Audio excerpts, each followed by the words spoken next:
परमात्मा एक मेरी प्रार्थना, आप जैसी हो मेरी आराधना, आप जैसा बनो। जब से संयम लिया, धन्य शासन किया, दूसरों के लिए अपना जीवन जिया, आप जैसा जियो। न हो आशा न तृष्णा न माया कहीं, आप तक जो भी आए हैं पथ वो सही।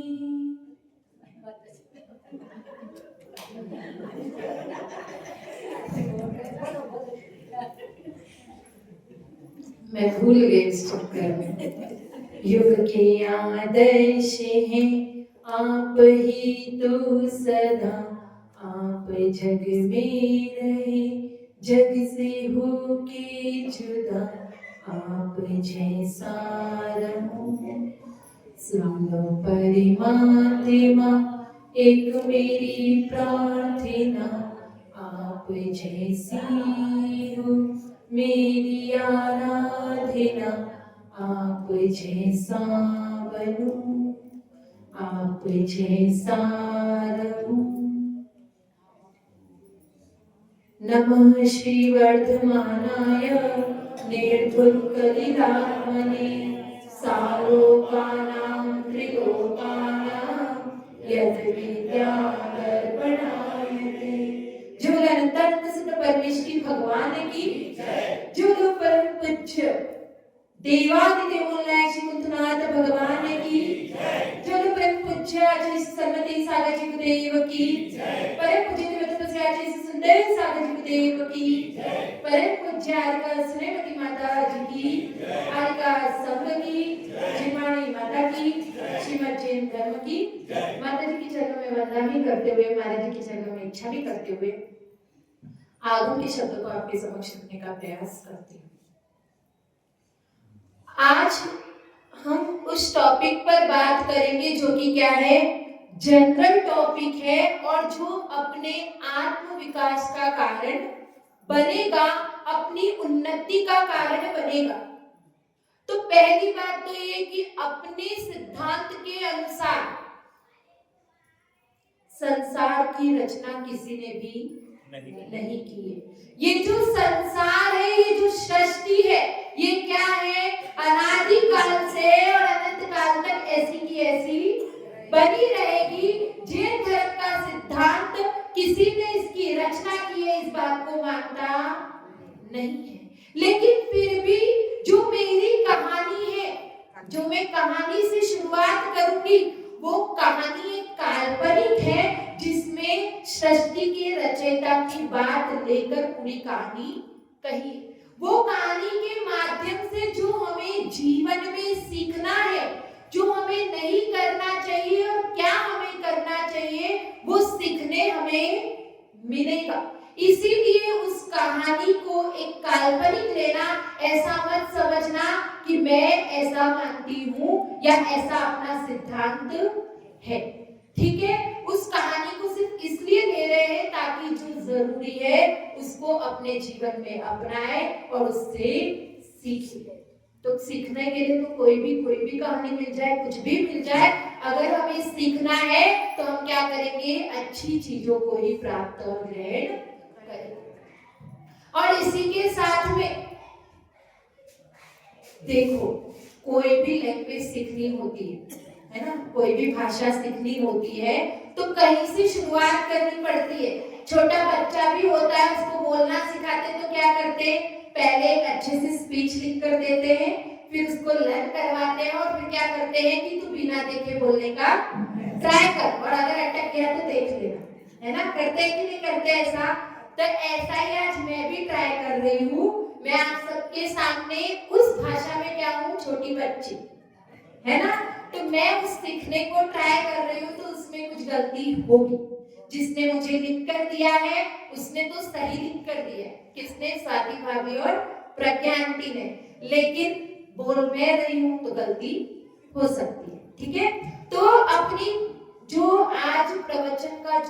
टॉपिक है उसको एक छोटी सी कहानी के माध्यम से शुरू करेंगे और उसके रिजल्ट पे अपन जाएंगे। ठीक है, इतना मैंने बोल दिया है, टाइम ले लिया। ठीक है, तो ब्रह्मा जी ने सृष्टीची रचना केली। ब्रह्मा जी ने सृष्टीची रचना केली। एक दिवशी त्याने विचार केला की मी सृष्टीची रचना केली आहे, त्यांना काही कमी राहिले असेल तर, त्यांना काही कमी राहिली असेल तर सगळ्यांना प्राण्यांना बोलावून विचारतो, सब प्राणी को बुलाता हूँ और विचारता हूँ। तो क्या किया उन्होंने, सगळ्यांना बुलावले, त्यांनी सगळ्यांना बुलावले और आणि त्यांच्या समस्याचा समाधान केले। शेवटी मनुष्याला नंबर आला, तर त्याने प्रमाणे सांगितले काय कमी आहे।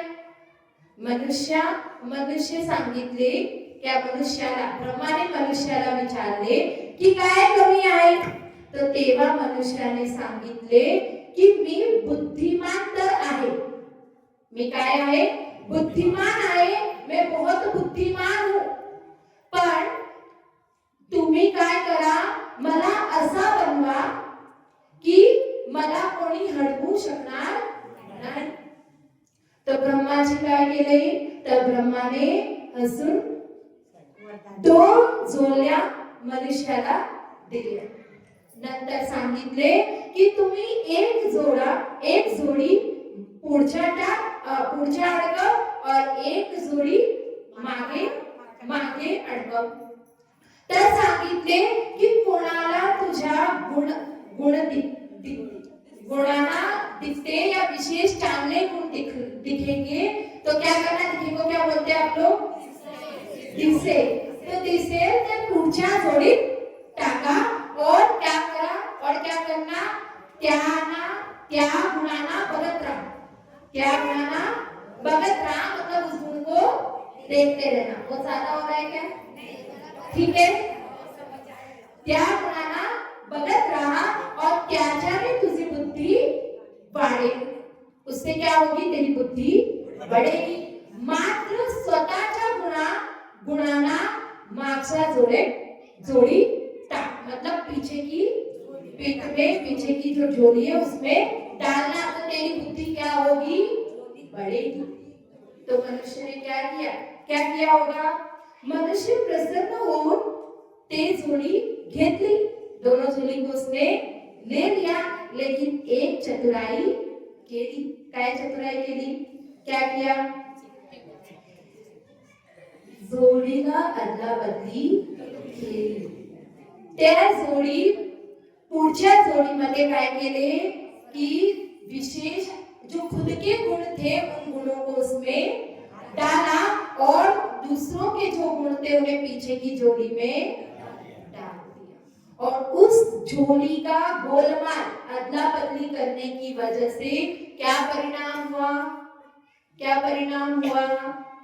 कि उसकी वजह से वो अपने ही गुणों को बार बार देखता रहता था, उसकी वजह से वो अभिमान के वशीभूत होकर खुला नहीं समाया, और जो दूसरों के गुण थे जो उससे अधिक थे उन्हें क्या किया, उनकी उपेक्षा करता चला गया।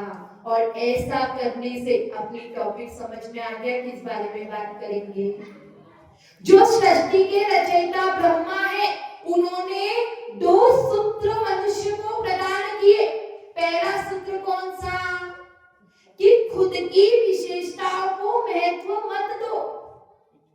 ये मनुष्य क्या करने लगा, उस आगे वाली झोली में सारे अपने जो छोटे मोटे गुण थे, जो छोटी मोटी उपलब्धि थी, उनको डालता रहता, उन्हें बार बार देखता रहता, और वो देखने के कारण में वो अभिमान में चूर होता गया, और उसका अभिमान इतना बढ़ता चला गया कि वो अभिमान के कारण उसकी जो सीमा थी, जो मर्यादा थी, वो उसने लांघ दी और अपने ही सर्वनाश का कारण बन गया।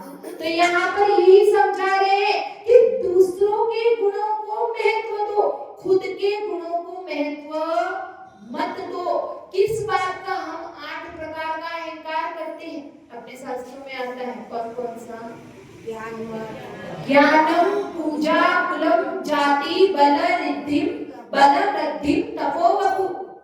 ज्ञान का मत, कुल का मत, जाति का मत, पूजा का मत, बल का मत, रिद्धि मतलब धन ऐश्वर्य का मत, और तप का मत और शरीर और रूप का मत। ये मत के कारण हमारा इतना पतन हो रहा है। मत, इस गर्व को, इस अहंकार को रावण ने भी किया था। रावण इतना ज्ञानवान था कि नहीं था? इतना ज्ञानवान था, लेकिन फिर भी उसको अपनी शक्ति का, अपने बल का इतना बल हो गया था कि उसने किसी की भी नहीं सुनी और लास्ट में अपने ही सर्वनाश का कारण बन गया। तो इसीलिए यहाँ पर समझा रहे हैं कि इस बात का मत, ये जो रूप है, कुल है, जाति है, इस आत्मा का तो ना कोई रूप है, ना कुल है, ना कोई जाति है। ये जो कुछ भी है सब नश्वर है, अनित्य है, हमेशा रहने वाला नहीं है। तो यहाँ पर हमें यही समझा रहे हैं कि तुम किस बात का मत कर रहे हो? ज्ञान का मत है क्या? लेकिन ज्ञान का मत भी क्या, इस केवल ज्ञान के सामने, इस अनंत ज्ञान के सामने तुम्हारा ज्ञान कुछ भी मैटर नहीं कर। कोई कितना भी बुद्धिमान हो, कोई कितना भी संसार में ज्ञानी क्यों ना हो, लेकिन फिर भी उसका ज्ञान उस केवल ज्ञान की बराबरी नहीं कर सकता। वो केवल ज्ञान जो एकदम समस्त द्रव्य की समस्त त्रिकालवर्ती पर्यायों को क्या करता है, युगपत जानता है, एक साथ में जानता है। वो ज्ञान तो किसको है? तीर्थंकरों को और सिद्ध परमेश्वरी, अरिहंत परमेश्वरी और सिद्ध परमेश्वरी को है। उस ज्ञान के सामने आपका ज्ञान का कोई मतलब नहीं है।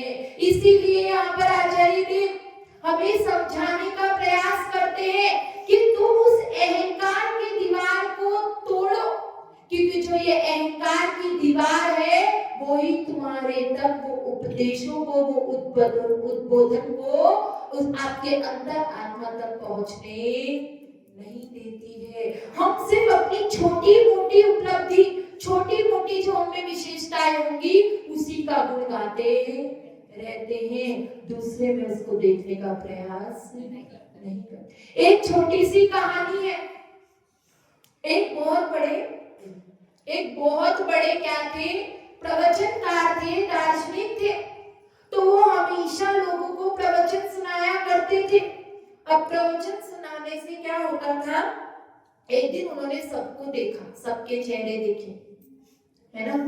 हाँ दिव्या, सबके चेहरे उन्होंने देखे। और क्या हुआ, जैसे मुझे कभी कभी लगता है, वैसे उन्हें भी लगा कि ये लोग बहुत बेमन से सुनते हैं, इन लोगों का उदासीन बना है, कुछ भी ये लोग ध्यान से सुनते नहीं है और कुछ भी अपने जीवन में उतारते नहीं। तो उन्होंने ऐसा विचार किया और क्या किया, लोगों की तरफ पीठ करके वो प्रवचन देना शुरू कर दिया।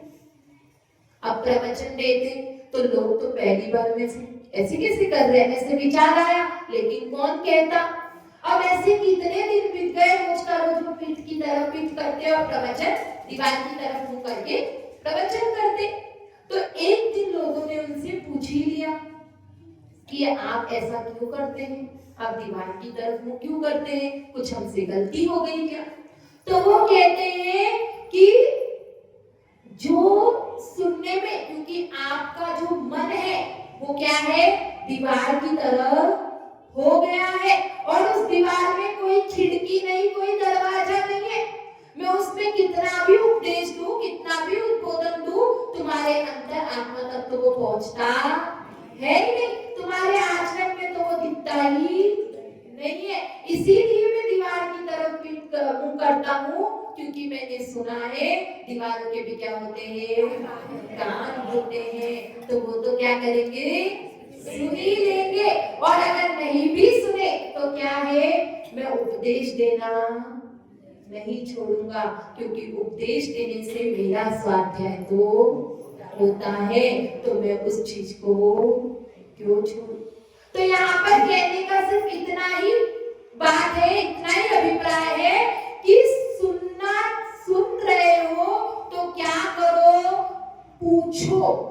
पूछने के बाद में उस उत्तर को ध्यान से सुनो, उसको ग्रहण करो, तर्क वितर्क से उस बात का निश्चय करो, निर्णय करो कि ये बात सच है। निर्णय करने के बाद में उसको अपने आचरण में हमें लाना है। अपने आचरण में जब आएगा तो क्या होगा?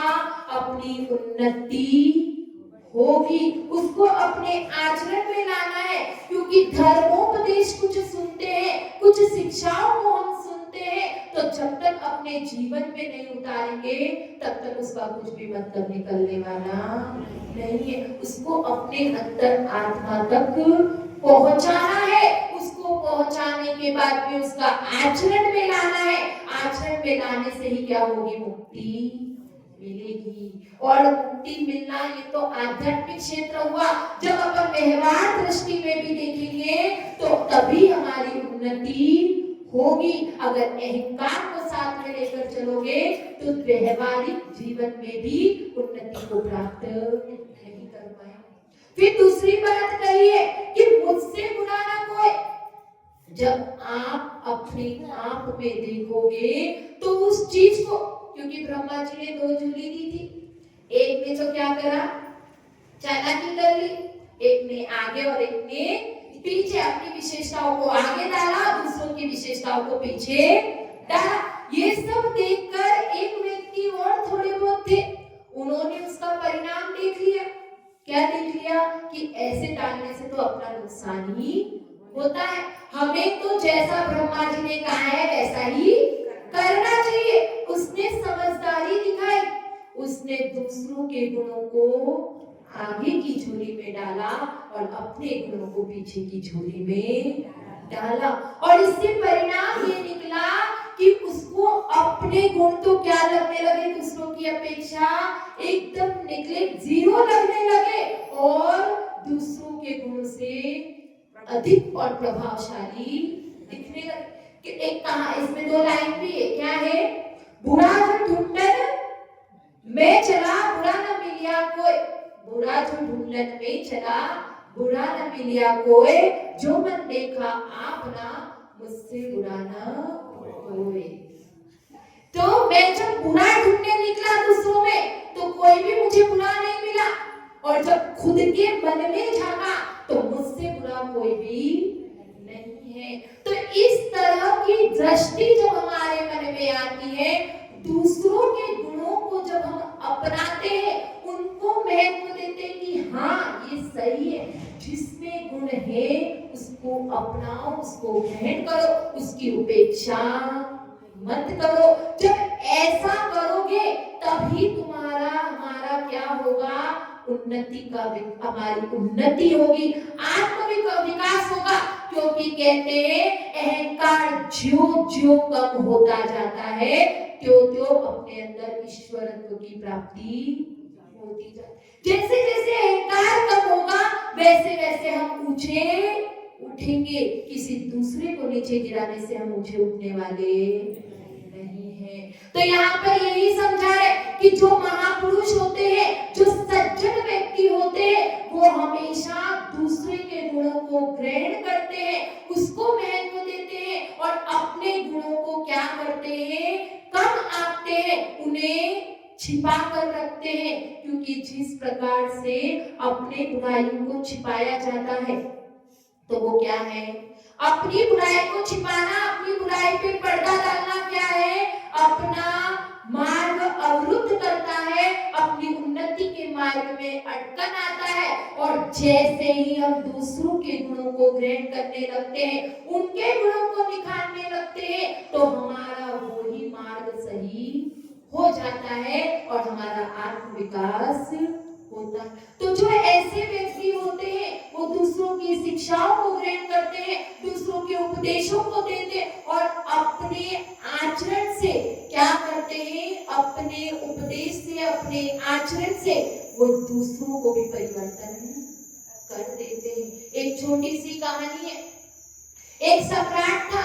वो सम्राट क्या करता था? अपने मित्र से बहुत लगाव रखता था और एक दिन उसके मित्र ने क्या किया? संसार भोगों से उदासीन होकर संन्यास को धारण कर लिया।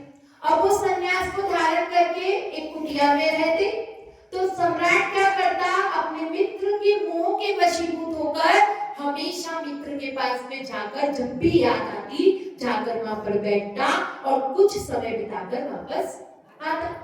और एक दिन वो जो मित्र थे, जो सन्यासी मित्र थे, उनको क्या हुआ कि मुझे तीर्थ स्थलों की वंदना करनी है, मुझे वहां दर्शन करने जाना है। उन्होंने अपने मित्र के पास संदेशा भिजवाया। मित्र तो चाहते नहीं थे क्योंकि लगाव था, लेकिन फिर भी शुभ कार्य में अड़चन नहीं डालनी चाहिए, ऐसा सोच के उन्होंने हाँ कह दिया। अब उन्होंने हाँ कहा और वो मित्र चले गए। लेकिन कुछ ही दिनों के बाद में राजा को अपने मित्र की याद आ गई। अब उन्होंने संदेशा भिजवा दिया। तो मित्र, जो सन्यासी मित्र थे, उन्होंने भी बता दिया कि मैं आ रहा हूं। और फिर थोड़ा समय बीता, कुछ दिन बीते, वो मित्र वापस आए। तो राजा बड़े उल्लास के साथ उनको लेने गया। अब लेने गया तो सब कुछ मिलना जुलना हुआ। अब राजा ने कहा कि तुम सब तो लौटो, मैं थोड़ा टाइम अपने मित्र के पास में बैठ के आता हूँ। अब बातों में सब राजा ने पूछा कि मित्र, तुम इतना घूमकर आए तो तुम मेरे लिए कुछ लेकर नहीं आए? तो वो मित्र कहते हैं कि मैं लाया हूं ना। तो अपनी झोली से, क्योंकि तुम्हारे पास में तो इतनी बेशकीमती चीजें हैं, इतना सब कुछ वैभव है, तो मैं तुम्हें लाकर क्या दूं? लेकिन फिर भी मैं तुम्हारे लिए कुछ लाया हूं। और उन्होंने अपनी झोली से एक आईना निकालकर उसको दे दिया राजा को। अब वो राजा को आईना निकाल कर दिया। राजा ने ऐसे ऐसे देखा। वो कहता है कि मित्र, ये तो मुश्किल से 4-8 आने का होगा, तुम मेरे लिए ये लेकर आए? तो वो कहते हैं सन्यासी मित्र कि तुम्हारे पास में तो इतना वैभव है, वो तो तुम्हें कुछ भी काम नहीं आने वाला। जो ये आईना है वो तुम्हें तुम्हारा स्वरूप दिखाएगा। ये तुम इसमें अपने आप को देखो, जो ये बाह्य वैभव है, इस ऐश्वर्य के बीच में तुम पड़े हुए हो।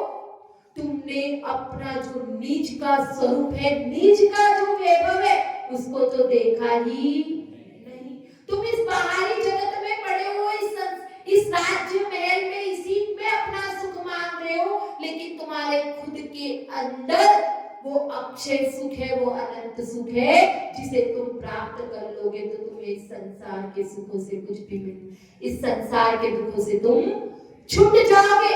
इस आईने में देखो कि तुम्हारे अंदर परमात्मा बनने की शक्ति है, इसलिए मैं तुम्हें तुम्हारा स्वरूप दिखाने के लिए मैंने ये आईने को दिया है। वो राजा को समझ में आ जाता है, वो सच में विचार करने लगता है कि बात तो ये सही कह रहा है, और जो ये आईना है ये सच में बहुमूल्य तोहफा है। तो उसी प्रकार से हमें भी जो साधु संत जो हमें उपदेश देते हैं, जो हमें धर्मोपदेश देते हैं, उसमें भी अपने स्वरूप का पहचान करनी है। आज सुबह ही हमने 2 लाइन पढ़ी थी, 2 लाइन ही पढ़ी, पढ़ा तो पूरा था, और उसमें 2 लाइन अपने मतलब की आई थी।